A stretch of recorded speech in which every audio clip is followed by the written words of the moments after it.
It started on a cold mining moon called Vexar 9, where humans weren't much more than tolerated labor. They were strong, sure, adaptable too. But in the eyes of the Dominion species, humans were still lesser, useful tools. Nothing more. Kale, just Kale, no last name, no heritage to speak of, was one of those humans. He didn't speak much, worked hard, kept his head down, and lived the way all off-world humans did. Quiet, invisible, trying not to make waves in a sea of arrogant alien supervisors and cruel rules. But silence wasn't submission, not in Kale's case. He'd fought in the Orion collapse, served in Black Line Battalion, survived Scarn pits, places no one returned from. He hadn't asked to be on Vexar 9. They called it a relocation after the war.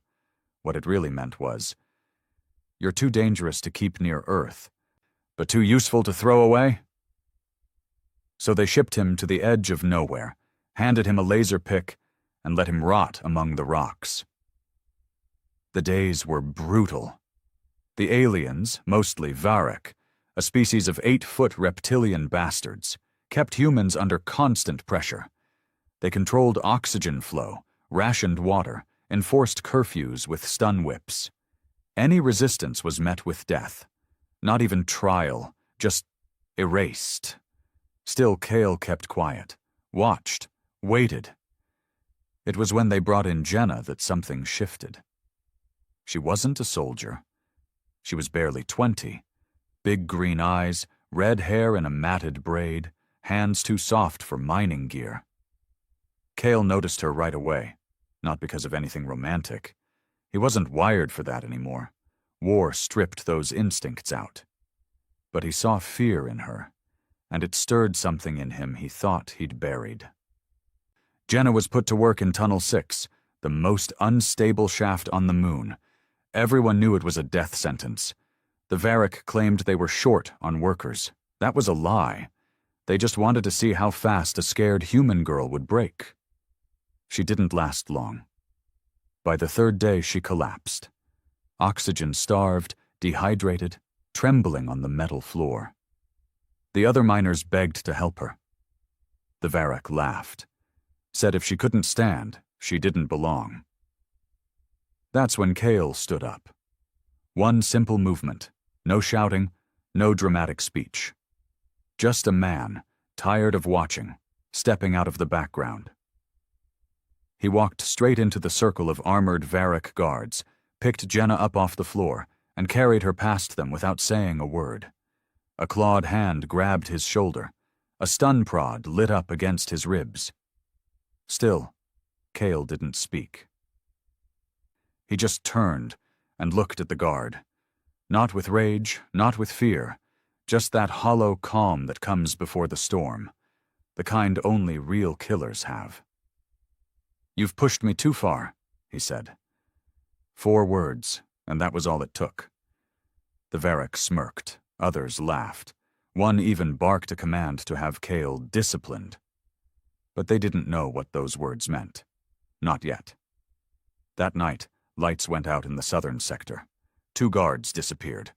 The next day, the oxygen pumps in Tunnel 6 exploded, killing 3 Varrock commanders. No one saw Kale do it. No one had to.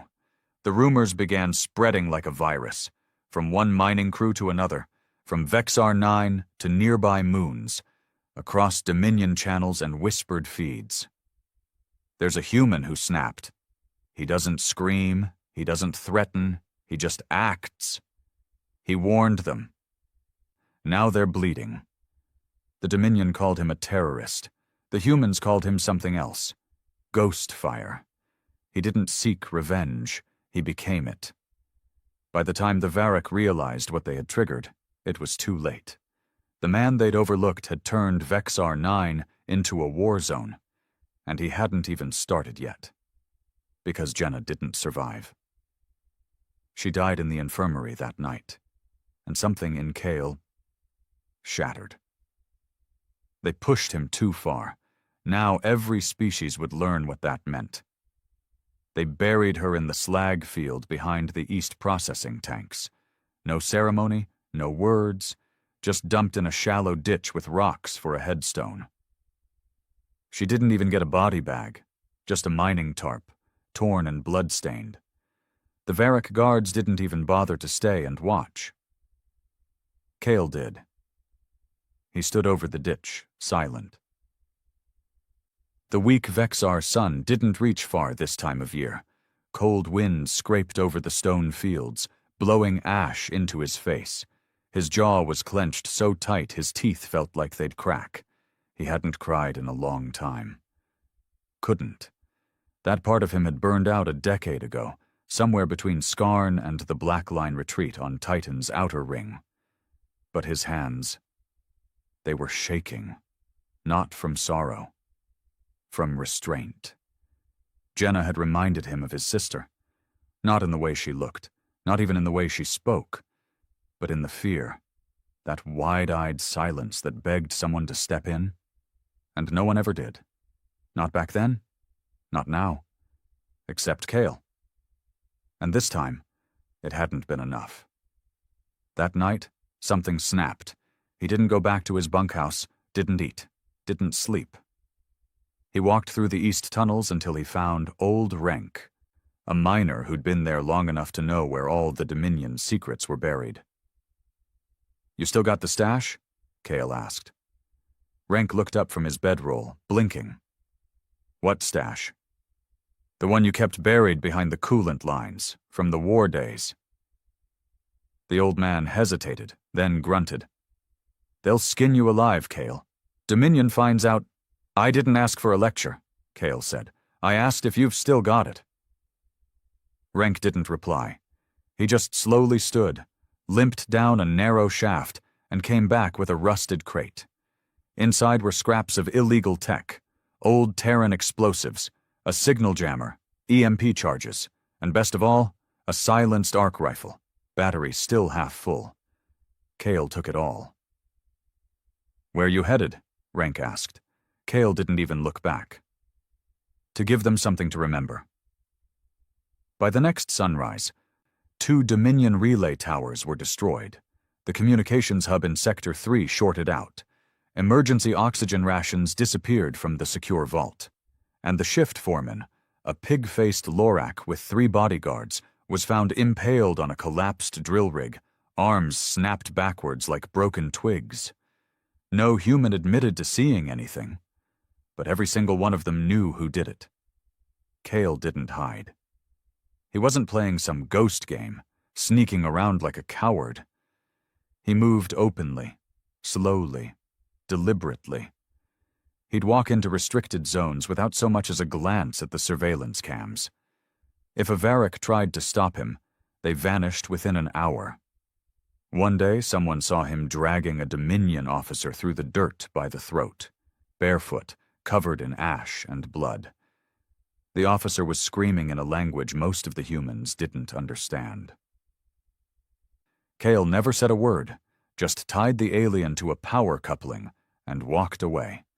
Seconds later, the reactor ignited. The officer was vaporized. A shockwave knocked out the entire East Quadrant for 12 hours. Dominion Command issued a lockdown. "Temporary safety measure," they said over the loudspeakers. Every human was confined to their quarters. Guards doubled. Patrols tripled. Punishment protocols were authorized, meaning they could kill without warning now. But it didn't matter, because fear doesn't follow orders. Guards stopped going on solo patrols. Whole units refused to enter tunnels where the human had last been seen. One Varric team, the elite Red Talons, vanished entirely in Tunnel 11. Later, their weapons were found melted into the walls, like someone had shoved them into a star core. The name Cale started showing up on Dominion reports across sectors, red-flagged, tagged as potentially unstable. A warning was sent to the High Dominion Council, one human operative responsible for widespread sabotage, psychological destabilization, and high command assassinations. The report ended with a note. Subject must be neutralized immediately. Lethal force approved. They didn't know it yet, but they'd just declared war on a man who'd already buried his soul. Week 3. Kale walked into the command dome, wearing a dead Varric officer's uniform and a satchel of armed fusion grenades. The dome, normally swarming with analysts and enforcers, was half empty. Fear had spread faster than plague. The moment he stepped inside, the room went quiet. The ranking officer, a pompous, gray-skinned noble named Commander Threx, stood up from his chair, eyes wide. "You!" Threx spat. "You're the one killing my men." Kale didn't respond. "You think this will change anything?" Threx said, voice rising. "You're nothing. Just another violent, half-savage species, too dumb to know their place. You want rebellion? You'll die screaming like the rest of your kind when we take Earth." Kale tilted his head, almost curiously. "Earth?" he said, voice cold. "You think Earth will stand still while you wipe out its people? We warned you once, but you kept pushing." He dropped the satchel at Threx's feet. 7 beeps, lights blinking red. Threx lunged for his weapon. Too slow. Kale shot him through the chest with a plasma burst that left nothing but a smoking hole. The rest of the officers froze. Kale walked out calmly, armor scorched, rifle in hand, eyes like iron. The command dome exploded behind him. Glass and steel rained down like judgment. The escape began that night. Humans, nearly 400 of them, poured from the bunkhouses and tunnels, following Kale's lead. He'd mapped every blind spot, every sensor gap, every maintenance shaft that Dominion arrogance never bothered to secure. The guards tried to stop them, but their will had cracked. Every time a guard raised a weapon, they hesitated, afraid they'd be next. Some dropped their rifles and walked away. Others ran.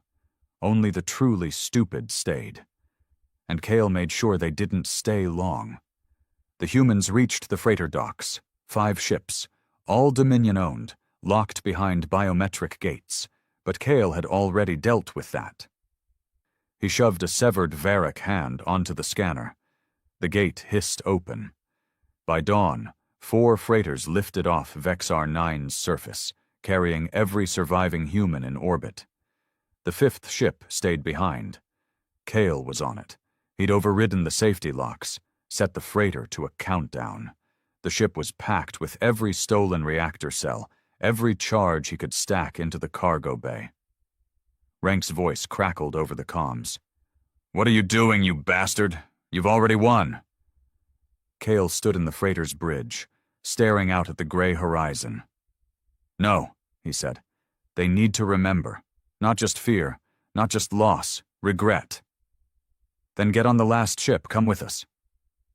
"I'm not done." Rank's voice went quiet. "Tell Earth," Kale said. "Tell them what happens when you push a human too far." He killed the comms and let the countdown tick. The explosion was visible from orbit. A ripple of white-hot fire tore across the moon, disintegrating the command center, the barracks, the patrol fields. Vexar 9's surface cracked, collapsed, then turned into a molten wound. Dominion lost the moon. And something more dangerous. Their image of control, because now every species was talking, not about rebellion, not about politics, not about planetary rights. They were talking about Kale, the human who didn't scream, the human who didn't ask for mercy, the human who said, "You've pushed me too far," and then burned their world. The Dominion tried to bury the incident, filed it as a terrorist attack, blamed it on rogue resistance cells, claimed the moon was uninhabitable due to natural instability. But footage leaked. A recording from a dock cam showed Kale walking across a bloodied causeway, rifle dragging at his side, eyes straight ahead. Another video caught his final message.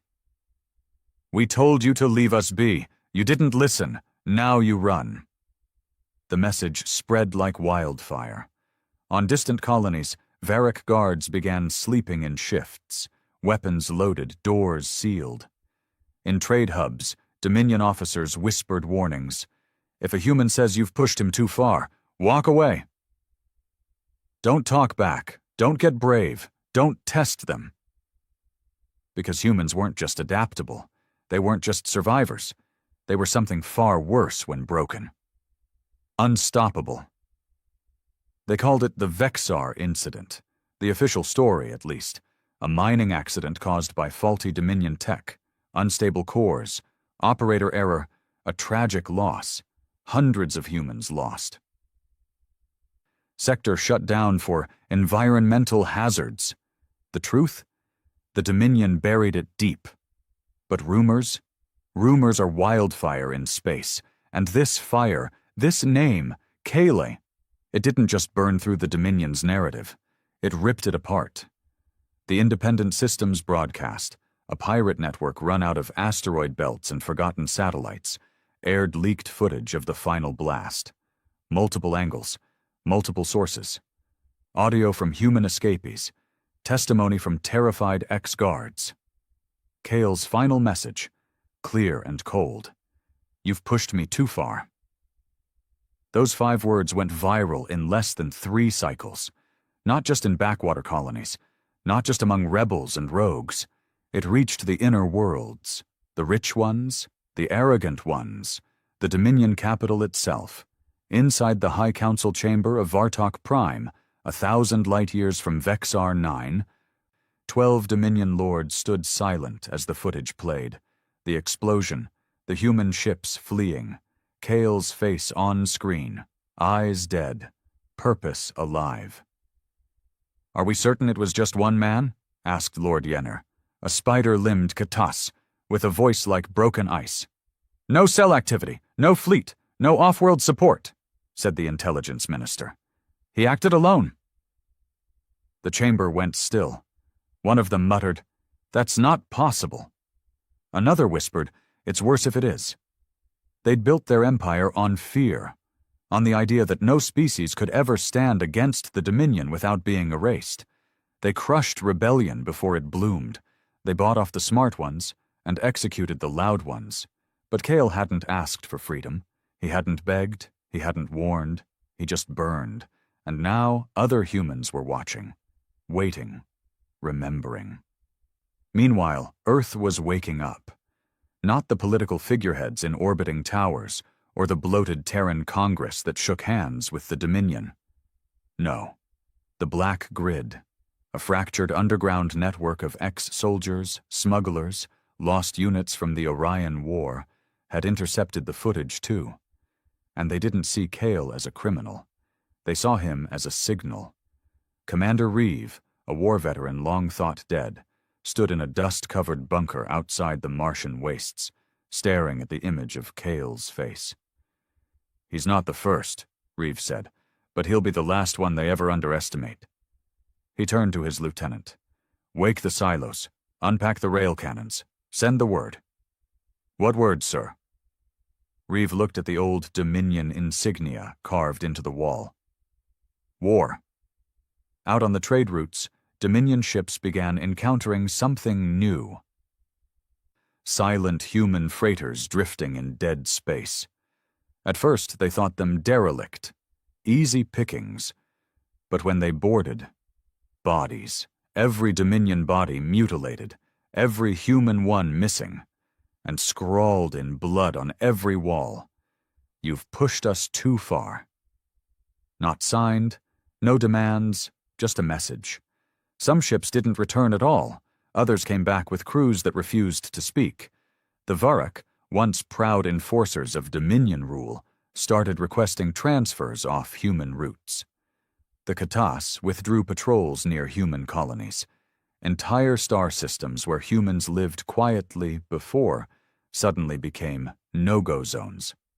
The term started spreading, Kale Protocol. It meant one thing: if a human threatens you, leave immediately. Because if they repeat that phrase, you don't want to see what comes next. The Dominion tried to retaliate. They sent a small fleet to Earth's border colonies, 30 ships, elite forces. A containment strike, they called it. Supposed to be fast, clean, surgical, crush the whispers of rebellion before they could grow. But the humans didn't run. They didn't hide. They waited. And when the first ship entered orbit over Nova 13, it was hit by a rail cannon blast so powerful it split the cruiser down the middle. The second ship hacked mid-flight, turned on its fleet and opened fire before crashing into a fuel moon. Out of 30 ships, only 3 returned, and the ones who survived weren't right in the head. They spoke in hushed tones, of shadows in the corridors, of human weapons that shouldn't exist. And one survivor, clutching his own bleeding eyes, just kept repeating, "He was there. He was there. Kale was on the ship." But he wasn't.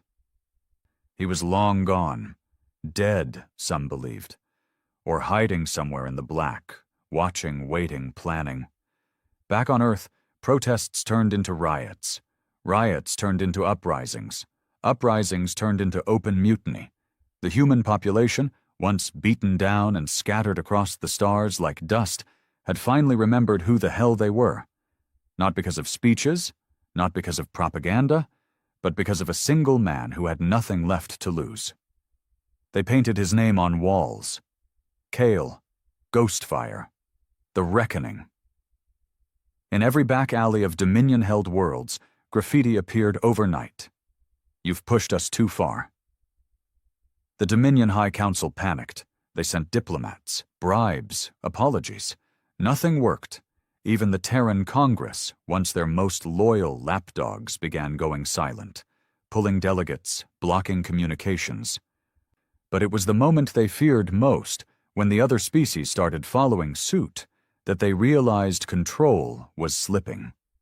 The Aurak, a race long subjugated by the Dominion, began training with human rebels. The Zithari, previously neutral, declared all Dominion ships illegal in their space. And the Threxians, those smug bastards who once dissected live humans for biological study, found their capital city reduced to ash by a homemade human torpedo built from a cargo hauler. And every time the attack ended, a message was sent on open frequency. "You've pushed us too far." It became a chant, a warning, a promise. No one could confirm if Kale was still alive. Some said he'd faked his death. Others claimed he'd merged with an AI and now controlled the old war satellites in deep orbit. A few believed he'd become something else entirely, no longer human, just vengeance given form. Didn't matter, because Kale had already won. He'd done what thousands of speeches, rebellions, and peace talks never could. He reminded the galaxy that humanity wasn't weak. They were willing. Willing to burn everything down when the line was crossed. And so, in the dark corners of the galaxy, Dominion officers still whisper before patrol. If a human stares at you too long, walk away. If he goes silent, get off the planet. If he says those 5 words, "You've pushed me too far," pray it's not already too late. Because by the time a human says it, there's no more mercy. 1 year after Vexar 9 burned, the galaxy looked different. No official wars had been declared. No empires had fallen. No public announcements had been made. But the Dominion had begun to shrink. They didn't call it retreating. That would mean losing. No, they used words like restructuring or reprioritization of outer sector assets. But everyone knew what it was. The Dominion was bleeding, not fast, not dramatically, just a slow, steady drain. Patrol routes pulled back, resource outposts abandoned, entire moons, previously crawling with Varric enforcers, left unguarded. Because the cost of staying wasn't worth the fear of what might happen. And it all started with one man. Kale hadn't been seen in over a year. No vids, no confirmed sightings. Some said he died in that explosion on Vexar 9. Others claimed he went underground, buried in the black grid, working in silence.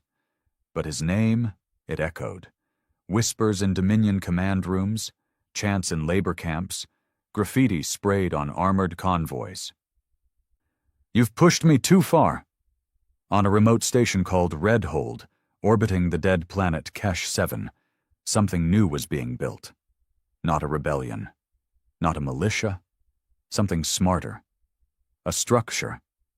The base was hidden inside an old ore refinery, its walls burned black by 30 years of Dominion weapon tests. The station didn't show on any star maps anymore. The Dominion had deemed it non-viable after a fusion leak killed off half its engineers. That was before the black grid got to it.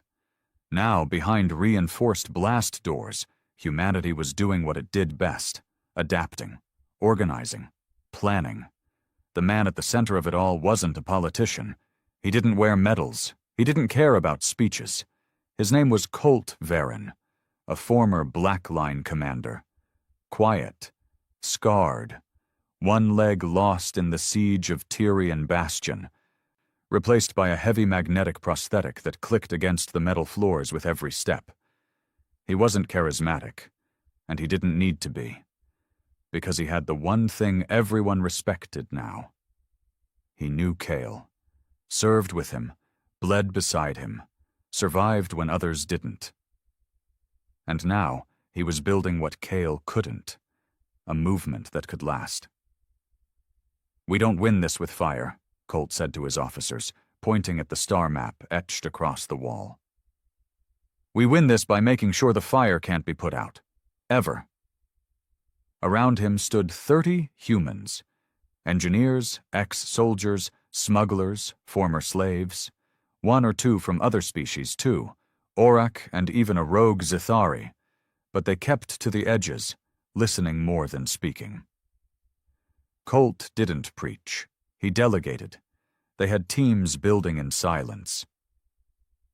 Codebreakers who hacked into old Dominion relays, spreading truth faster than the lies could keep up.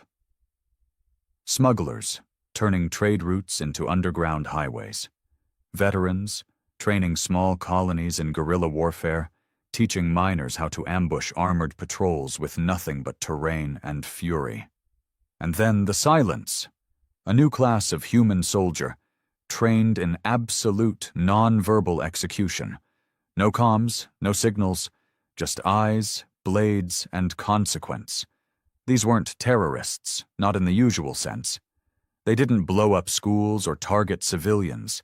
They struck hard, fast, and with terrifying precision. Power stations, fuel depots, command nexuses, and after every attack, always the same message, painted or burned into the walls.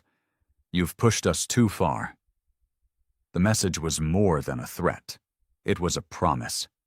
And Earth? Earth was quiet. Too quiet.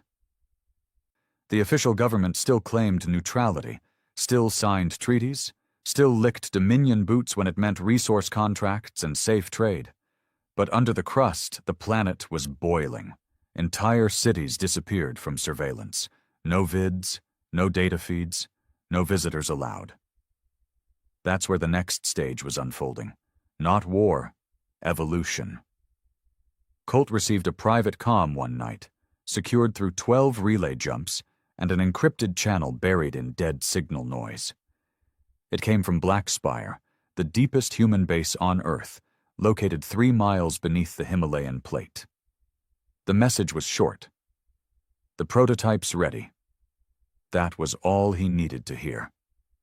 3 days later, in a sealed hangar lit by crimson floodlights, Colt stepped onto the deck of something impossible. A ship. But not like the Dominion's smooth, white-armored cruisers or their insectoid dreadnoughts. No. This thing was ugly, brutal, built like a punch to the face. Its name was carved into the side in hand-welded metal, Vengeance Actual. It wasn't fast, it wasn't elegant, but it was armed with weaponry that shouldn't even exist.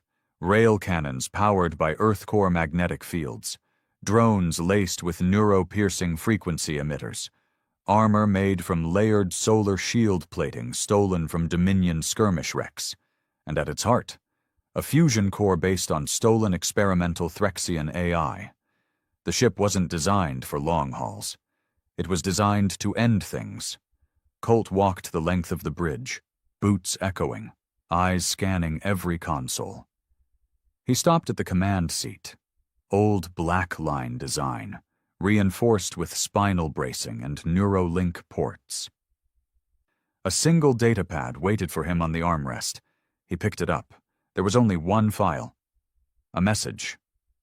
From Kale. Time-stamped 2 months before the Vexar blast. Colt hit play. Kale's face appeared. Hollow-eyed, focused, bruised. If you're seeing this, I didn't make it. Don't build statues. Don't waste time with revenge. We're not here to be remembered. We're here to be feared. They don't understand us. They never will. But they'll know this.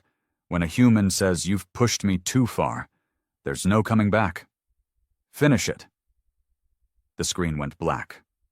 Colt stared for a long moment. Then he turned to his crew, new recruits, hardened killers, survivors.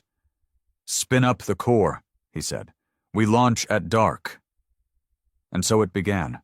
Not a fleet, not an invasion, just one ship. But wherever it went, Dominion presence vanished. They tried to stop it, of course. Deployed a destroyer class at Eon's reach, a defense outpost circling a gas giant. They sent in 5 cruisers, full escort, traps laid, orbital cannons armed.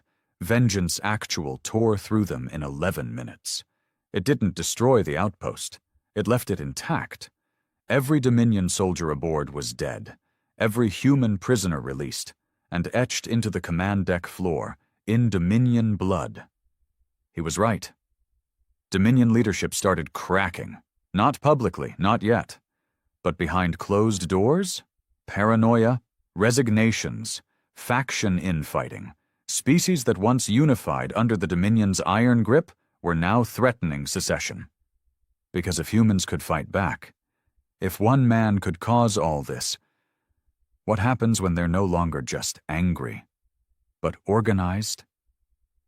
In one of the last meetings before the Dominion Council began collapsing in on itself, a Varric general stood and shouted, "We should have wiped them out when we had the chance." A Zithari delegate whispered back, "You did. You tried. That's why they're like this."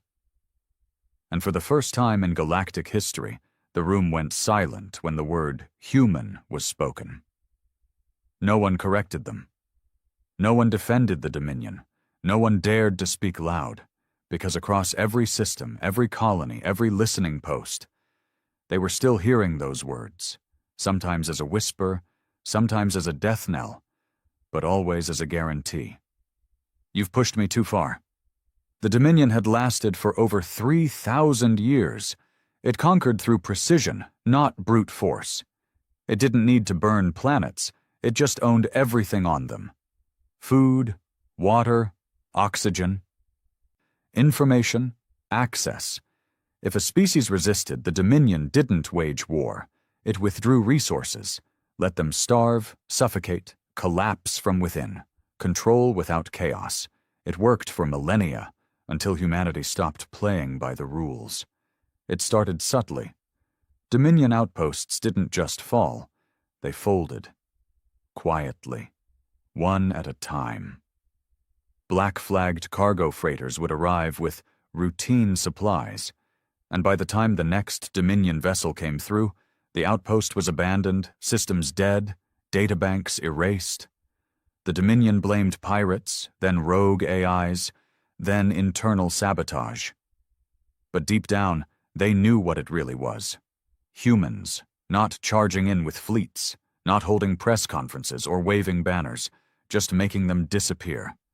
Every Dominion-controlled planet with a significant human labor force began showing signs of instability. Then came the coordination. On the edge of the Krath expanse, a barren system with 3 lifeless moons and 1 abandoned fuel station, the Coalition of the Broken was formed. It wasn't official. There were no flags, no anthem, no broadcast. It wasn't even supposed to exist. But it did. Colt Varen sat at a long metal table, surrounded by the most dangerous people in the galaxy, not because of weapons, but because they had nothing left to lose. Representatives from 33 human colonies, most of them off-grid, forgotten. The leftovers of failed terraforming and war. These were the people the Dominion thought would die off quietly. Instead, they were plotting to bury an empire. Colt leaned forward. He was older now. Not tired, sharpened, eyes sunken, voice like gravel soaked in fuel. "We don't need recognition," he said. "We don't need legitimacy. We need one thing and one thing only." He tapped the console. A holomap flickered above the table, the Dominion's supply lines. "These worlds don't move without fuel, water, food, and tech, and we own every route in and out." A silence followed.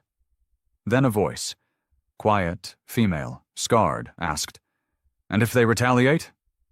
Colt didn't hesitate. "They already did. Vexar 9, 700 dead, forgotten, burned. That was the retaliation." He paused, locking eyes with each person in the room. "Now we answer." And so began the quiet war.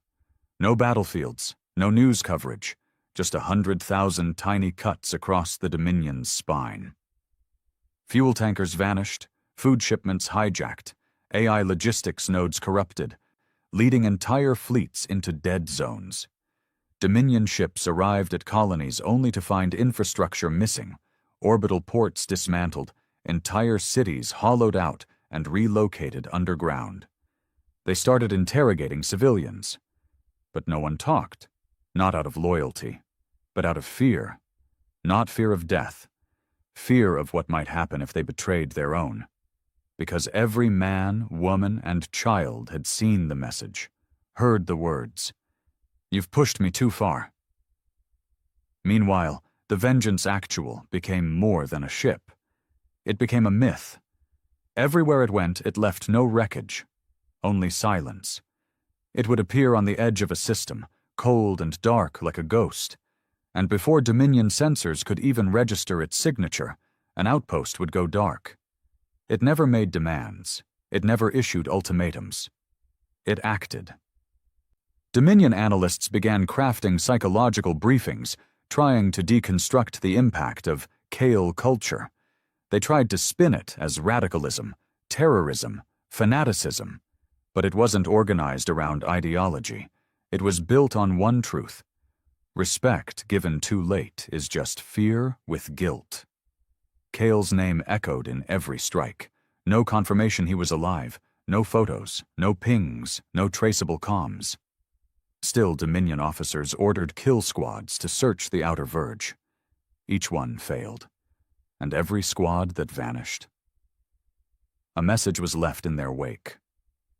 He was already here. No proof, no pattern, no face, just the fear of what one man started.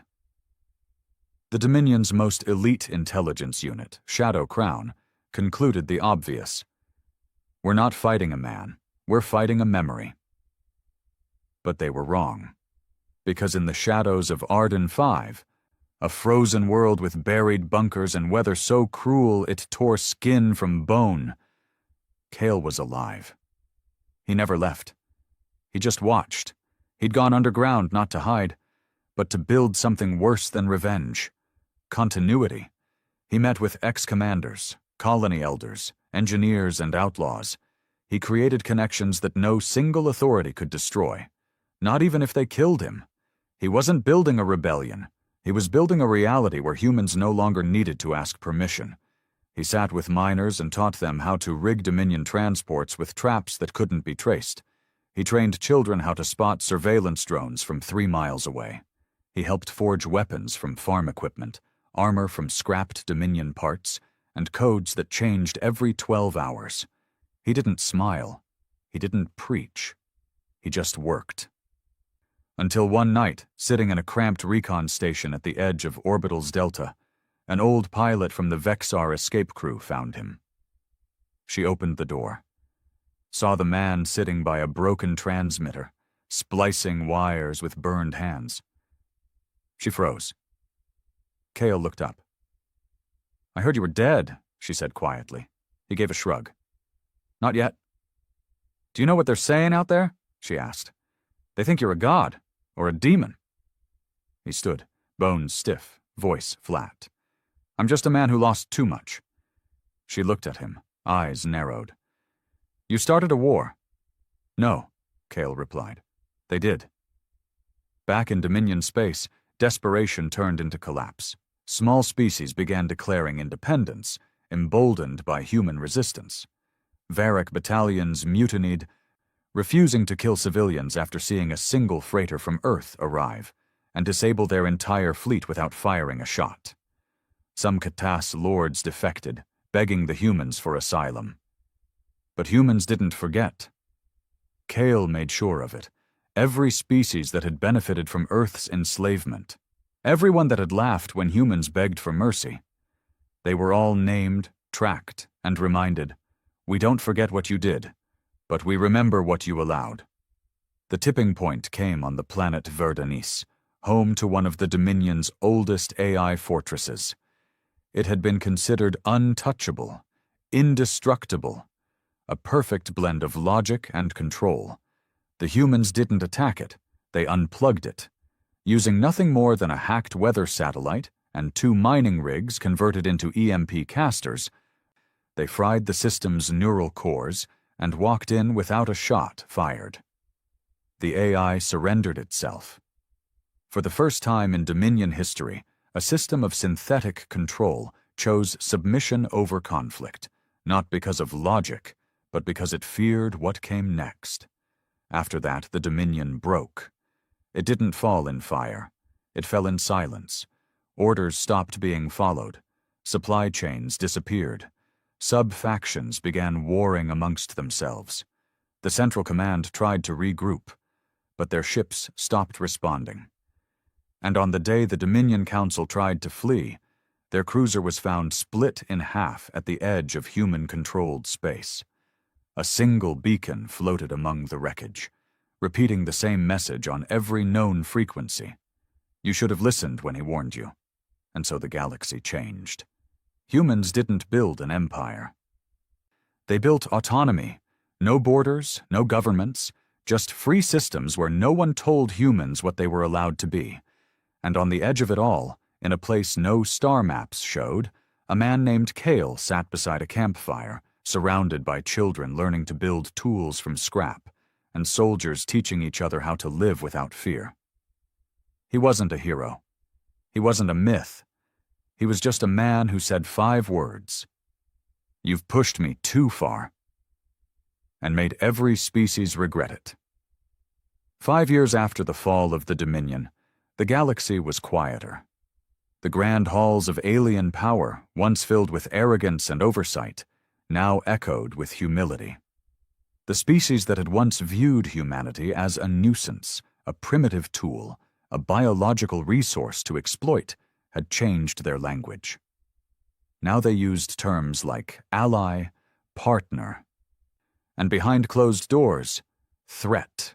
But Earth wasn't looking for revenge anymore.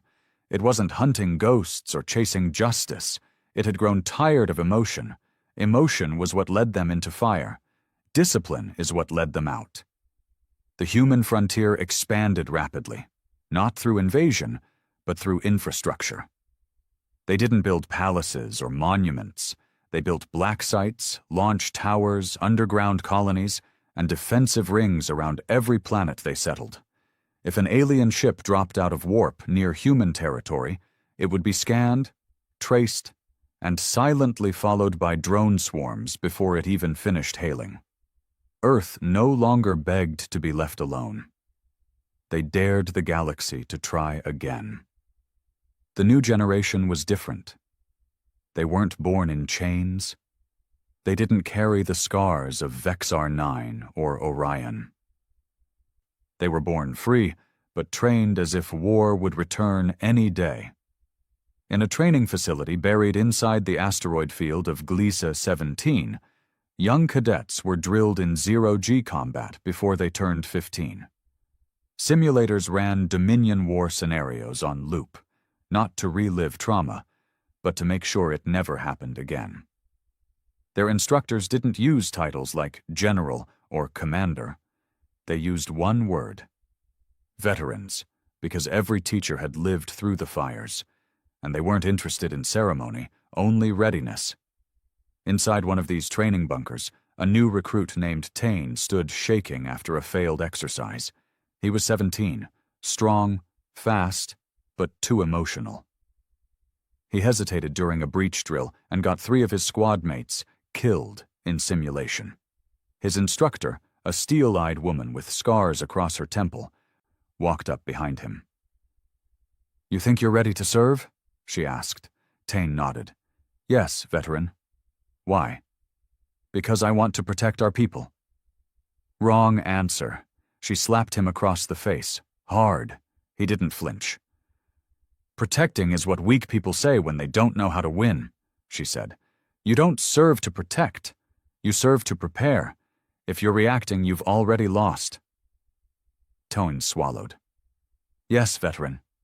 She leaned close. "What do you say if they ever corner you? If they think they've broken you?" He responded without hesitation. "You've pushed me too far." Those 5 words weren't used lightly anymore. They were sacred, only to be spoken when all options were gone, when diplomacy had failed, when an enemy needed to be reminded why the galaxy still feared Earth. The last time they'd been uttered publicly was 3 years prior, during a negotiation with a remnant faction of the Katas Syndicate. They'd taken over a former Dominion mining colony, enslaved 2,000 settlers, including 600 humans, and claimed they had every right to reclaim lost assets. The human diplomat didn't raise his voice, didn't pull a weapon. He just said it. "You've pushed me too far." The next day, every Katas ship within 10 light-years was turned to slag by kinetic orbital strikes. No war declaration, no warning, just a reminder. The words were still law, but the peace wouldn't last. It never does. In the galactic north, far from Earth's influence, a new force was rising.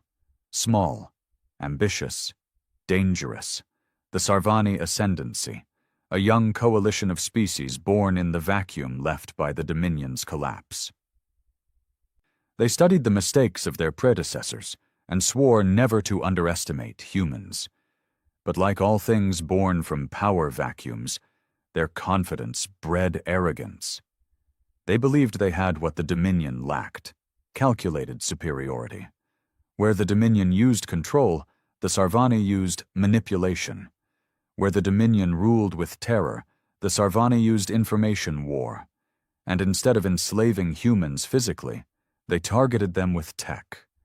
Subtle things: viruses in food shipments, sabotaged terraforming updates, psychological ops through seemingly neutral AIs. But humans weren't blind anymore, and this time, they weren't starting from a position of weakness.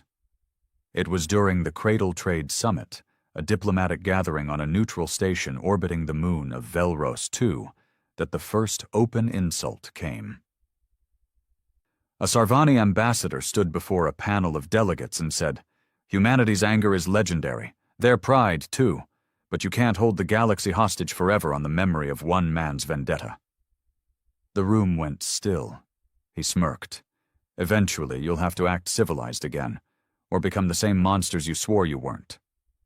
Seated at the human delegation table was Colt Varen, older now, white in his beard, spine straighter than ever, one eye replaced with a red lens that recorded everything. He didn't raise his voice. He didn't even blink. He leaned forward, slowly, and said, "We tried civilized. You called it weakness." He paused. "We tried silence. You called it compliance." He leaned in closer.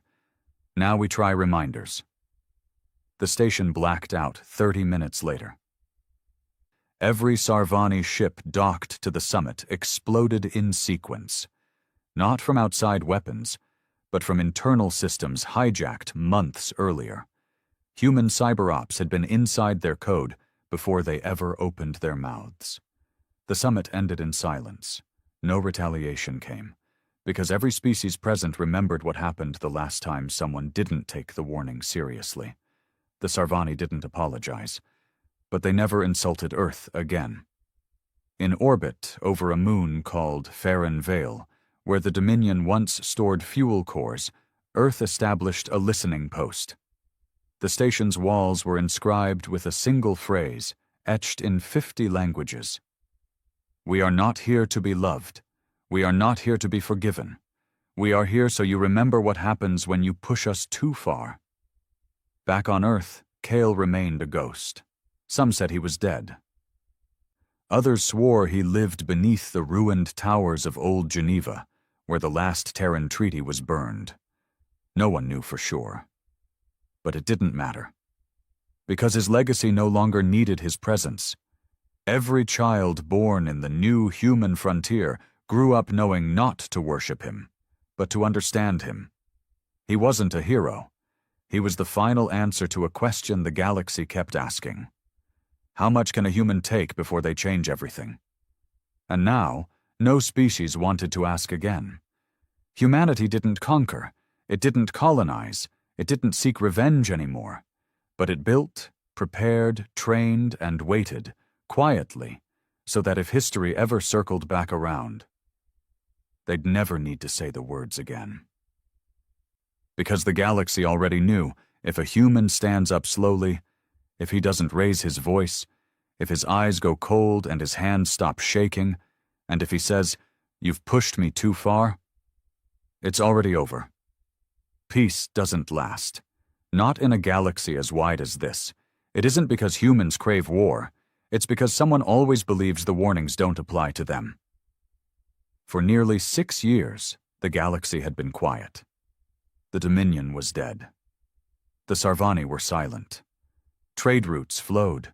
Outer colonies rebuilt. Humanity turned inward, focusing on fortification and recovery. But quiet doesn't mean safe, and peace doesn't mean forgotten. The Vexar were a newer species, insectoid, high logic, high pride. They had skipped diplomacy and leapt straight into acquisition, buying off small colonies, arming fringe systems, absorbing abandoned Dominion tech. They didn't say much publicly, but whispers leaked out. Humanity's time is done. Their threat is a bluff. They have no central government, no fleets, just stories. They bleed like the rest of us. They just forgot how to die. They thought Earth had grown soft. They thought humans would talk first, hesitate, plead. They thought wrong. It began with a habitat breach on Station Requital, a human-operated agricultural ring in the Kepler Drift. 500 settlers, low security, civilian-heavy. The Vexar hit it in under 9 minutes. 0 warning. No demands. They didn't want to take the station. They just wanted to test the response time. They destroyed it, left no survivors, burned the station core, left debris spinning across the drift. Vexar scouts intercepted human distress beacons but didn't answer. They watched, recorded, timed the human silence. They didn't understand. Humans didn't respond right away because they were gathering, calculating, waiting to strike when it mattered most. At the knot of Elgin, where 5 wormholes crossed through a single unstable system, a human science station went dark. The Vexar hit again, this time disabling the power, taking samples, slaughtering researchers. They called it a preliminary engagement. No retaliation came, at least not one the Vexar could detect, because Earth didn't operate like the old Dominion, sending fleets and broadcasting ultimatums. It operated in the dark. It studied first, then it cut out the throat. The Vexar made their third move by deploying observation buoys around Chiron 4, a human planet used for military exercises and atmospheric testing. They wanted intel. They got silence. No scans, no transmissions. The next day, every buoy vanished. No explosion, no debris, just gone.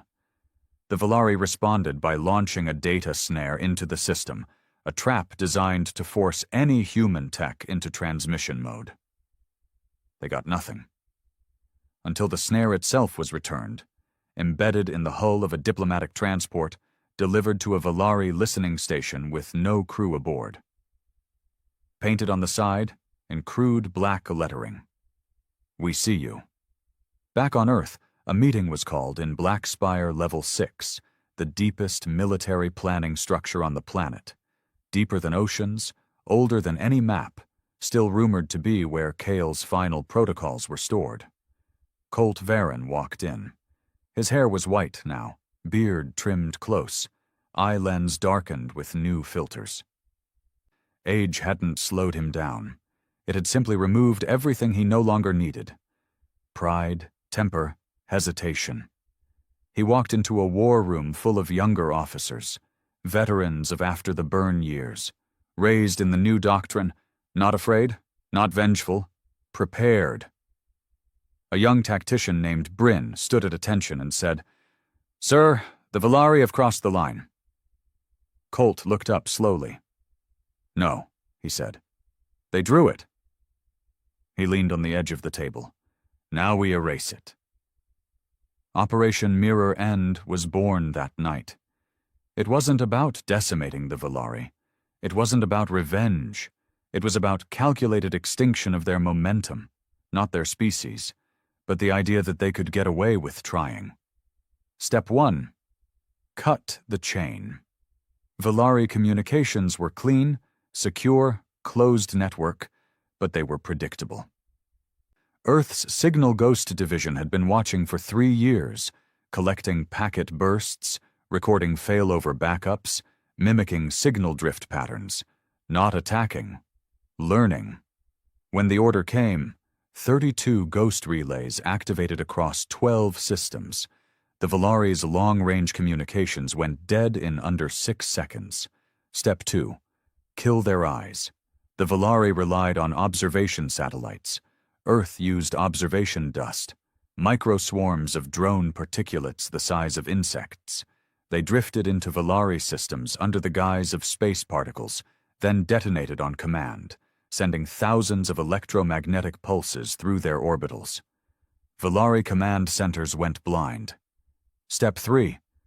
Erase the field. 128 human operatives dropped into Vexar-controlled space, not with fleets, with cargo manifests.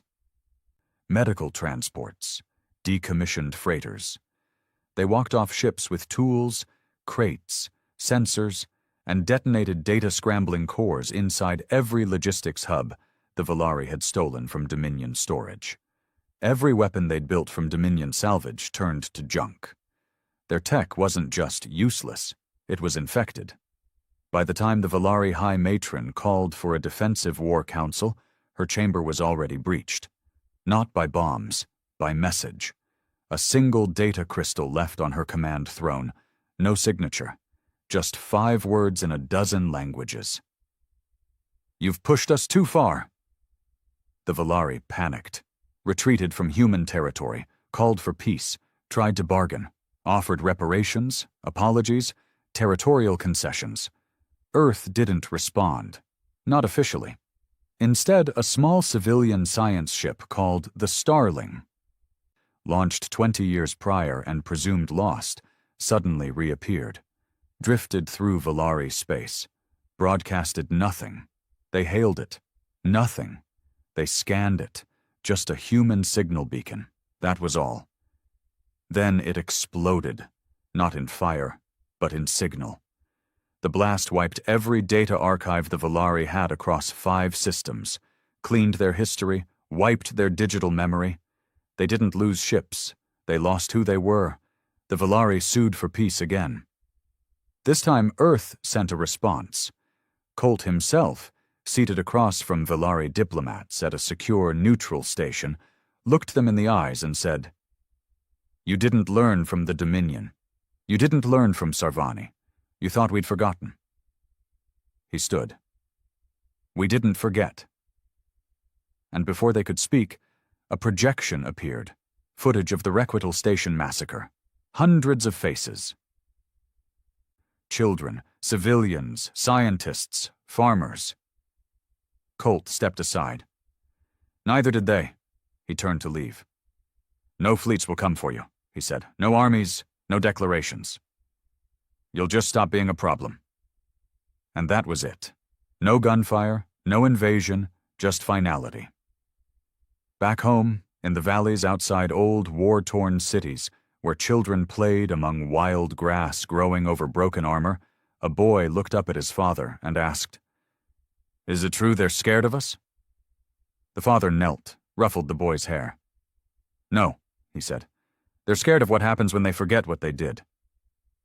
The boy thought about it, quiet for a moment. "What do we do if they try again?" The father stood. "We remind them." The sky over Earth had changed. Once a polluted canvas of steel and broken satellites, it now shimmered with the faint glow of orbital rings. Quiet drones drifting in the stratosphere and the protective shell of the Sentinel grid, humanity's last defense and greatest deterrent. No warships patrolled the skies anymore. No Dominion flags, no foreign trespassers. Just silence and vigilance. It had been nearly 10 years since Kale disappeared. 10 years since Vexar 9 burned. 10 years since those 5 words reshaped the galaxy. "You've pushed me too far." They were etched into marble walls, engraved on starship hulls, whispered in every training hall from Mars to Glisa, taught as history, treated as doctrine. But history, like all wounds, begins to fade with time. Children were being born into peace, real peace. They didn't remember the chains, the blood, the cold hatred in alien eyes when humans were nothing more than tools. And that was good. But it was also dangerous. Because forgetting pain is the first step to repeating it. Colt Varen knew this. He stood now at the edge of the forge, an underground site buried beneath the oldest crater of Earth's impact belt. A secret place, known only to 5 living people. It was where the Black Line had been formed, where the old Earth resistance built their first railgun, and where Kale's final trace had led them. They found it a month ago. Not by scanning for signals. Kale had been smarter than that. They found it through handwriting. In an old maintenance log buried in a decommissioned data tower, one line had been written with human script, real, manual lettering, not stylus or AI-generated print. It simply said, "If you want answers, bring no weapons, bring no lies." Coordinates followed. Colt brought both. And now he stood inside a forgotten bunker, dust curling in the stale air, light strips flickering from ancient generators. And in the center, a chair, a table, and a man. He looked older, thinner, gray streaks through unwashed hair, hands covered in burn scars, a limp in his left leg. But the eyes? They were still Kale's. Dead quiet. Dead certain. Colt didn't say anything at first. Neither did Kale. They just stood, staring at each other like 2 wolves that had survived different winters. Finally, Kale nodded. "You came." Colt took a step forward. "You never died." "Close enough," Kale said. He motioned to the other chair. Colt sat. The silence wasn't awkward. It was earned. It was the kind of silence you don't break unless you have to. Then Colt asked, "Why here? Why hide?" Kale leaned back, voice calm. "Because the war wasn't about me. It never was. They made it about me. Turned me into a weapon, a warning. But if I'd stayed, I would have become a symbol. And symbols rot." Colt frowned. "You could have led them." "I did," Kale said, "right up until the moment they didn't need me anymore." He looked off toward the dark walls, expression unreadable. "You know why I burned Vexar, Colt?" Colt didn't answer. Kale didn't wait. "It wasn't because they killed Jenna. Not only that, It was because they didn't care that they did. They didn't even flinch. That's when I knew. You can't argue with power that doesn't feel. He tapped his temple. But they feel fear. That's all they understand. Colt studied him. You know what's happening out there? He asked. The kids are training in peace. They're growing up strong, focused. They're ready. Cale nodded. And that's when they'll get tested again. When we're not angry. When we're calm. Because calm to the rest of the galaxy looks like a door half open. Then what? Colt asked. Do we raise them to always be on edge? Cale was quiet for a long moment. Then he said something Colt never expected. We teach them to choose. Later, Cale walked Colt through the deeper levels of the bunker. Hand-built tunnels, old systems, cracked monitors. In one chamber there were shelves of data drives. Thousands, all labeled, all containing every operation, every field report, every name of the fallen. The truth, Cale said. Colt stared. You kept it all?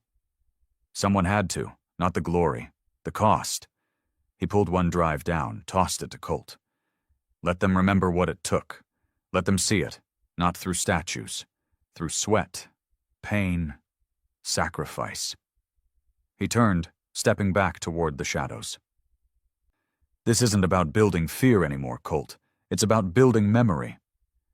When Colt left the forge, he didn't take soldiers with him. He didn't report Cale's location. He didn't bring war machines. He brought a single box of drives. And one recording. Cale's voice. That recording was played only once, on the centennial of Earth's liberation.